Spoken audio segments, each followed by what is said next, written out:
Hello friend, स्वागत है आप सभी का लर्निंग इंस्टीट्यूट के यूट्यूब चैनल पर। मैं रंजना पांडे। आज मैं आपको लास्ट ईयर 2019 के दिसंबर पेपर को सॉल्व कराने जा रही हूँ। इसके लास्ट 30 क्वेश्चंस हम पहले ही कर चुके हैं मेरी लास्ट वीडियो में,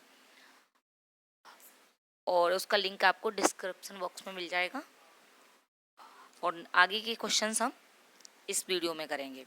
तो देखिए क्वेश्चन नंबर 61, जन स्वास्थ्य के क्षेत्र में कोस्टा रिका उपागम किसे कहा गया है। इस क्लास का फर्स्ट क्वेश्चन है, जन स्वास्थ्य के क्षेत्र में कोस्टा रिका उपागम किसे कहा गया है। तो इसका राइट ऑप्शन हो जाएगा सैन्य बल न रखना ताकि जन स्वास्थ्य पर ज़्यादा खर्चा किया जा सके। आप उसका इंग्लिश वाला भी देख सकते हो जिसको हिंदी में प्रॉब्लम हो।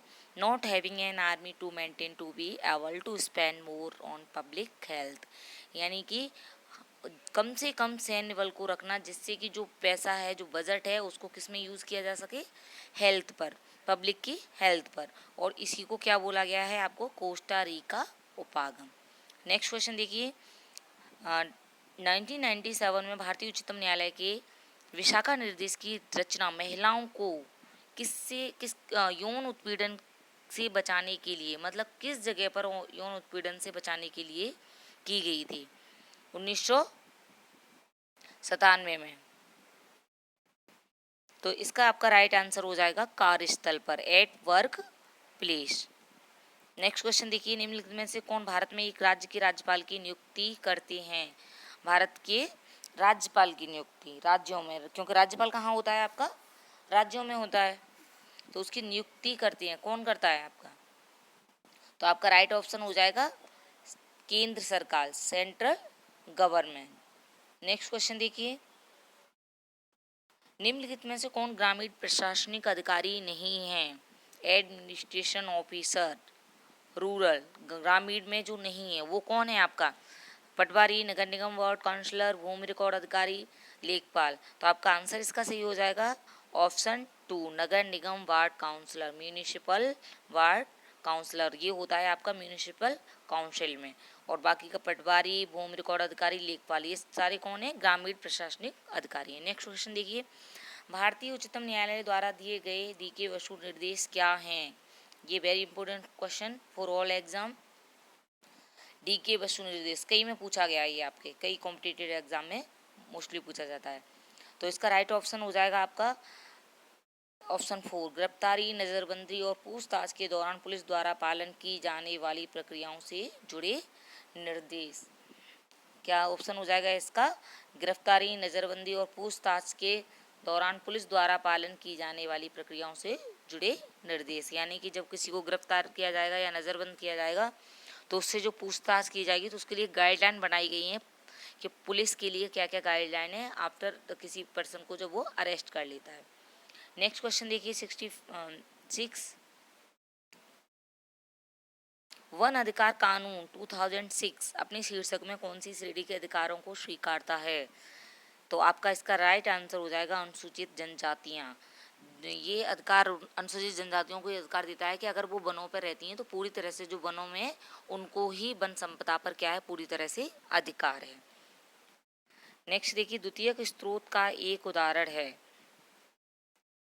द्वितीयक स्रोत, तो इसका राइट ऑप्शन हो जाएगा हमारे अतीत कक्षा 6 के लिए ये कैसा स्रोत है, द्वितीयक स्रोत है। बाकी आपके भारत का संविधान, जनगणना रिपोर्ट, ये किस तरह के हैं, प्राथमिक स्रोत हैं।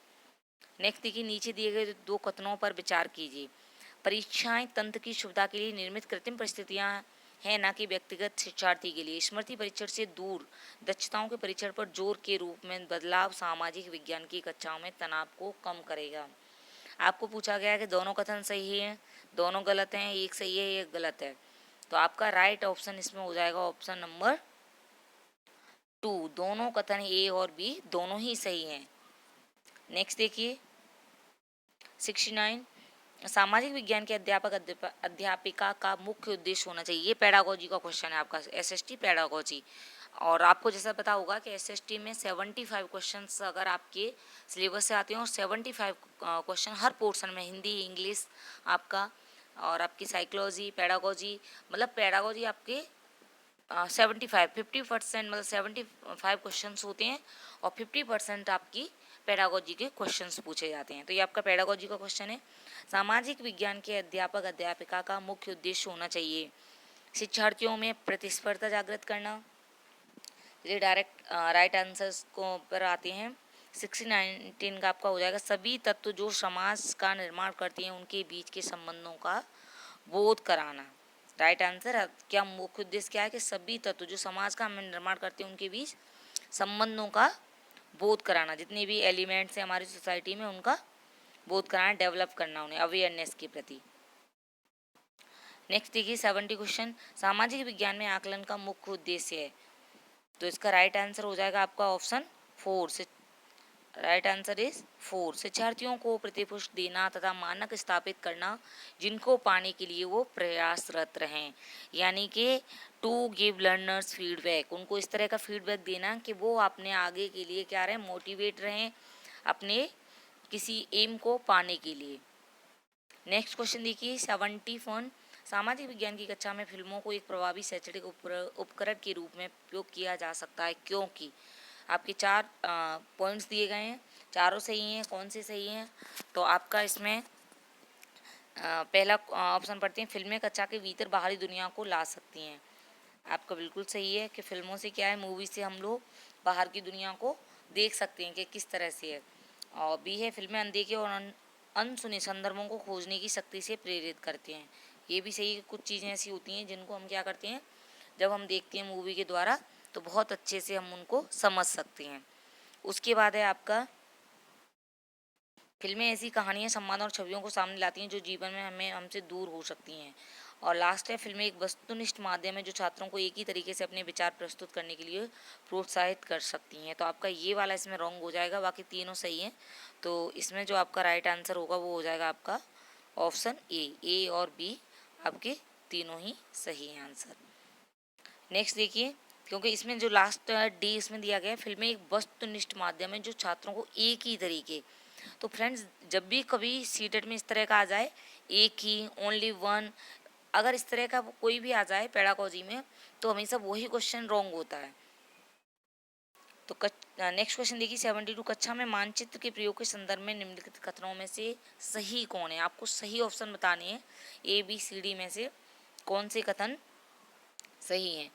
तो मानचित्र एक सामाजिक और राजनीतिक निर्मित है, सही है। पॉलिटिकल और फिजिकल दोनों तरह का होता है। सोशल और चिरकाल से उत्तर को सदा सभी सामाजिक राजनीतिक संदर्भों में मानचित्रों में ऊपर दर्शाया गया है, ऐसा तो नहीं है। मानचित्र एक त्रिआयामी साधन है, जबकि हम एक 2 आयामी दुनिया में रहते हैं। शिक्षार्थियों में समय की अवधारणा को विकसित करने के लिए मानचित्र एक सहायक सामग्री है। आपका यहाँ पर सीधे हम आंसर की बात करते हैं, 72 का आपका आंसर हो जाएगा सही, ऑप्शन ए।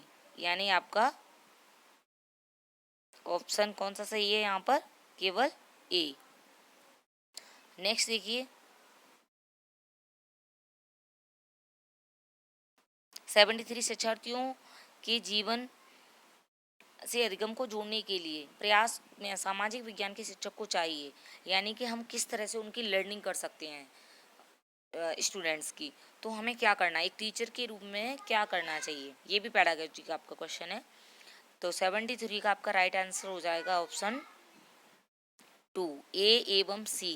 यानी विषय वस्तु में विविध सांस्कृतिक दृष्टिकोणों को इरादतन जानबूझकर एवं सुस्पष्ट शामिल करें। यानी कि जो सांस्कृतिक दृष्टिकोण है उनको हमें क्या करना है, शामिल करना है। और शिक्षार्थियों को अपने उदाहरणों एवं अनुभवों को कक्षा में साझा करना है। और जो नहीं होगा वो कौन सा, कक्षा में शिक्षार्थियों उनके निजी, क्योंकि जहाँ भी निजी पारिवारिक ये चीज़ें आ जाएंगी तो वो क्या हो जाता है, गलत हो जाता है। तो ये नहीं होगा आपका कौन सा, तो ऑप्शन आपका 73 का कौन सा ऑप्शन सही हो जाएगा, ऑप्शन 2, ए और सी सही है। नेक्स्ट देखिए 74, इतिहास पढ़ाते वक्त वंशावली चार्ट का प्रयोग होता है। तो वंशावली चार्ट का किसके लिए हम प्रयोग करते हैं? तो 74 का आपका ऑप्शन सही हो जाएगा ए बी सी सही है। यानी आपका इसमें ऑप्शन डी गलत हो जाएगा, बाकी ए और बी और सी सही है। नेक्स्ट देखिए, दृष्टिबाधित शिक्षार्थियों के साथ कार्य करते समय एक सामाजिक विज्ञान शिक्षक को किस प्रकार के शिक्षण अधिगम प्रक्रिया में अनुकूलन करना चाहिए, किस तरह से उनके लिए एक चेंज करना चाहिए, किस तरह से एक जो चैलेंज के रूप में हम जो शिक्षण अधिगम प्रक्रिया है उसको बच्चों के अनुकूल बना दें। तो इसका आपका राइट ऑप्शन हो जाएगा ऑप्शन 2, केवल ए बी ए सी तथा डी। यथोचित विराम तथा पुनरावृत्ति के साथ बोलना, मौखिक संकेतों द्वारा कल्पना करने के लिए अवसरों को उत्पन्न करना, और कक्षा में चर्चा के दौरान टेक्टाइल स्पर्श करने वाली सामग्रियों को शामिल करना। तो आपके ये सारे सही हैं और इसमें आपका बी नहीं है, तो आपका ऑप्शन कौन सा सही हो जाएगा? 2। नेक्स्ट देखिए 70, सामाजिक विज्ञान शिक्षण में प्रोजेक्ट विधि के कथनों पर विचार कीजिए। ये उपयुक्ततावाद दृष्टिकोण में प्रेरित करती हैं। वह शिक्षार्थियों को खोजी बना देता है। यह पूर्ण रूप से एक शिक्षक केंद्रित विधि है। यह स्वनिर्देशित क्रियाकलापों द्वारा अधिगम को मानती है। तो आपकी इसमें कौन सा ऑप्शन सही होगा? 76। तो इसमें ऑप्शन आपका सही हो जाएगा ए बी एवं डी। तो आपका ऑप्शन सही हो जाएगा ए बी एवं डी। यह पूर्ण रूप से एक शिक्षक केंद्रित है। तो जो आपकी प्रोजेक्ट मेथड है वो शिक्षक केंद्रित नहीं है, तो ये इसके बारे में गलत है। बाकी तीनों कथन कहते हैं सही है। नेक्स्ट देखिए, अन्वेषक को इच्छुक रचनात्मक दृष्टिकोण से एक सामाजिक विज्ञान की शिक्षिका अपने शिक्षार्थियों को किस रूप में देखेगी? रचनात्मक दृष्टिकोण से। तो आपका इसमें सामाजिक क्रियाओं में खोज करने को उत्सुक, स्रोतों के आधार पर कल्पनाशील, समस्याओं के समाधान के सुझावों की कोशिश करने वाले, विवादास्पद मुद्दों को उच्चतर शिक्षा के स्तर पर चर्चा करने के लिए स्थगित करने वाले। तो 77 का आपका आंसर सही हो जाएगा इसमें ऑप्शन 2, केवल ए बी एवं सी। केवल ए बी और सी, यानी कि डी आपका गलत है। 78, सामाजिक विज्ञान के पाठ्यक्रम को अधिक समावेशी बनाने के लिए निम्न में से कौन सहायक हो सकता है? इसमें से क्या क्या हमारे जब हम सामाजिक विज्ञान का सिलेबस है उसमें को समावेशी बनाने के लिए करिकुलम को कैसा बनाना है? हमें इंक्लूसिव, समावेशी बनाने के लिए हमें क्या कौन से पॉइंट्स उसमें ऐड करने हैं? पाठचर्या को जेंडर संबंधित मुद्दों से जोड़ना, कक्षा में एक रूप निर्देश एवं एक निश्चित शिक्षण शैली, विभिन्न स्रोतों को शामिल करना, आधिकारिक एवं निम्न प्रसंगों के एक परीक्षा पत्र सभी शिक्षार्थियों के लिए। तो 78 का आपका राइट ऑप्शन हो जाएगा 78 का 2, केवल ए एवं सी, यानी कि पाठचर्या को जेंडर संबंधित मुद्दों से जोड़ना और आपका ए एवं सी विभिन्न स्रोतों को शामिल करना एवं आधिकारिक निम्न वर्गीय प्रसंगों को से, मतलब ये आपके कौन से हो जाएंगे? पूछा है कौन सहायक हो सकता है, तो ये दोनों पॉइंट्स को हम क्या कर सकते हैं? सहायक मान सकते हैं। 78 का 2। नेक्स्ट देखिए 79, विद्यार्थियों को विवेचनात्मक होना क्यों सीखना चाहिए? यानी students learn to be critical, विवेचनात्मक होना क्यों जरूरी है उनके लिए? स्टूडेंट क्रिटिकल होना। तो इसका राइट आंसर हो जाएगा 79 का 3, यह समझने के लिए कि मुद्दे उनकी खुद की ज़िंदगी से कैसे जुड़े हुए हैं। यानी हम जब तक क्रिटिकल नहीं होंगे, विवेचनात्मक किसी चीज़ को नहीं करेंगे, तब तक हम एक चीज़ अपने बारे में नहीं समझ पाएंगे। तो स्टूडेंट्स को क्या होना है? क्रिटिकल होना है। निम्नलिखित उदाहरणों में से विविधता को दर्शाने वाले उदाहरणों का चयन करें। मेरे लेक्चर फर्स्ट में मैंने आपको पढ़ाया हुआ है ये कि विविधता हम किस तरह से जान सकते हैं डाइवर्सिटी को। तो इसमें आपका ऑप्शन सही हो जाएगा 4, परितोष को बांग्ला अच्छी आती है, वहीं सुचिता हिंदी अच्छी बोलती है। बिल्कुल अलग हो जाएगा कि बांग्ला किसको अच्छी आती है? परितोष को, और सुचिता हिंदी। बिल्कुल क्या हो गया? डाइवर्सिटी हो गई। तो ये आपका राइट ऑप्शन है, क्योंकि बाकी देखिए सरोज को स्कूल जाने का मौका मिला जबकि निर्मा को स्कूल जाने का मौका नहीं मिला, ये भी नहीं है। यानी बिल्कुल डिफरेंट है। जैसे हमने पढ़ाया था केरल और आपको केरल के बारे में और लद्दाख के बारे में लेक्चर फर्स्ट में। 81 का देखिए कि स्कूल के सामाजिक विज्ञान के शैक्षणिक भ्रमण में जीरो, बोमडिला, नवदाफा राष्ट्रीय उद्यान, तवांग एवं लिशांग गांव को शामिल किया गया। किस माध्यम से विद्यार्थियों को आप भ्रमण किए गए 2 राज्यों को इंगित करने को कहेंगे? अगर हम कहें कि शैक्षणिक हमें भ्रमण करना है और इन जगहों पर जाना है, तो हम किस तरह से विद्यार्थियों को आप भ्रमण के 2 राज्यों को इंगित करने के लिए कहेंगे? किस तरह से हम कहेंगे? तो 81 का आपका राइट आंसर हो जाएगा अरुणाचल प्रदेश। यानी आपका इसमें क्या पूछा गया है? आपको पूछा गया है ये जो नाम दिए गए हैं तो ये आपके कहाँ पर हैं? आप इस तरह से ये क्वेश्चन पूछा गया है। मतलब सीटेट में किसी भी तरह से क्वेश्चन पूछ लिया जाता है। इसमें ये जो क्वेश्चन पूछा गया है ना कि आपको ये जो जगह के नाम दिए गए हैं, बोमडिला, नवजदा राष्ट्रीय उद्यान, तवांग, लिबांग, गांव को शामिल किया गया। तो अब आपको ये स्टेट्स के नाम दे दिए गए, मिजोरम में, मेघालय। और अब हम हमें ये पता होना चाहिए कि ये जो नाम दिए गए हैं ये कहाँ के हैं। तो इसका राइट ऑप्शन आपका हो जाएगा ऑप्शन नंबर 3, अरुणाचल प्रदेश एवं मणिपुर। नेक्स्ट देखिए 82, सामाजिक विज्ञान की सामाजिक सामयिक समझ अध्यापकों को निम्नलिखित सभी को करने को प्रोत्साहित करती है, केवल इसको छोड़कर। यानी ये 4 जो ऑप्शन दिए गए हैं इसमें से किसी एक को छोड़कर बाकी सबको सम्मिलित करती है, सबको क्या करती है, प्रोत्साहित करती है, इनकरेज करती है। तो आपका इसमें राइट आंसर हो जाएगा 82 का ऑप्शन 2, प्रश्नों के समान उत्तर। आपका ऑप्शन हो जाएगा 2, प्रश्नों के समान उत्तर देने के लिए शिक्षार्थियों को प्रोत्साहित देना, जिससे कि सभी बेहतर बन सकें। यानी कि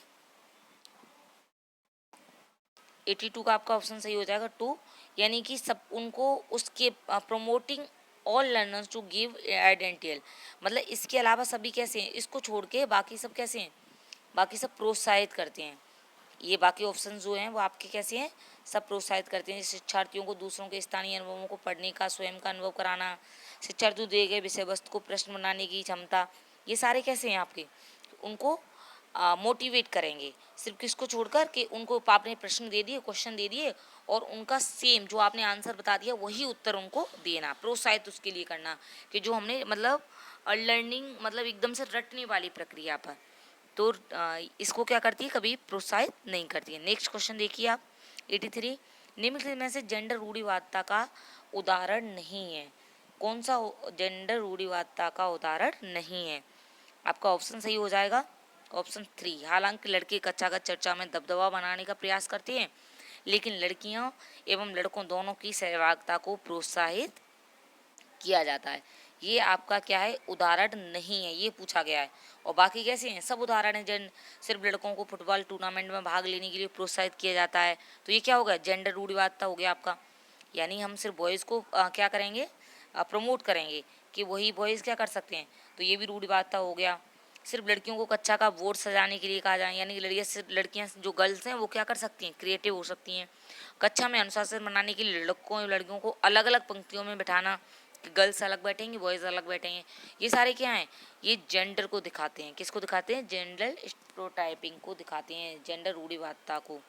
तो बाकी आपका तो इसमें ऑप्शन सही हो जाएगा 3,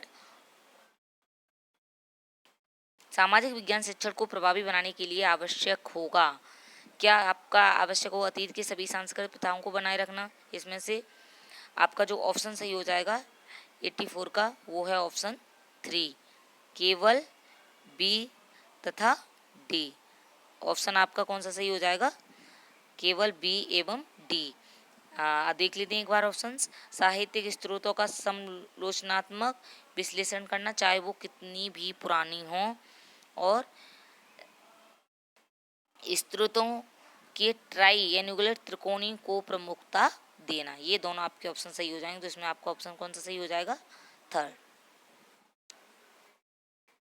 नेक्स्ट देखिए 85, कक्षा में सामाजिक न्याय के प्रति संवेदनशीलता को प्रोत्साहित किया जा सकता है। यानी कि सामाजिक न्याय, सोशल जस्टिस के लिए हम किसको प्रोत्साहित करेंगे, सामाजिक जस्टिस के लिए, ये पूछा गया है आपका। तो 85 का राइट आंसर हो जाएगा ऑप्शन 2। राइट आंसर आपका हो जाएगा ए, बी एवं सी। अब हम देख लेते हैं ए, बी और सी में क्या दिया गया है। कक्षा में विचार विमर्श के दौरान समकालीन जन आंदोलनों और पक्ष समर्थन की कहानियों के अंशों को शामिल करें। यानी हम सोशल के बारे में बता रहे हैं, सामाजिक के बारे में, तो आंदोलनों के बारे में बताएं, उनके समकालीन क्या क्या हुआ उसके बारे में बताएं। उसके बाद आपको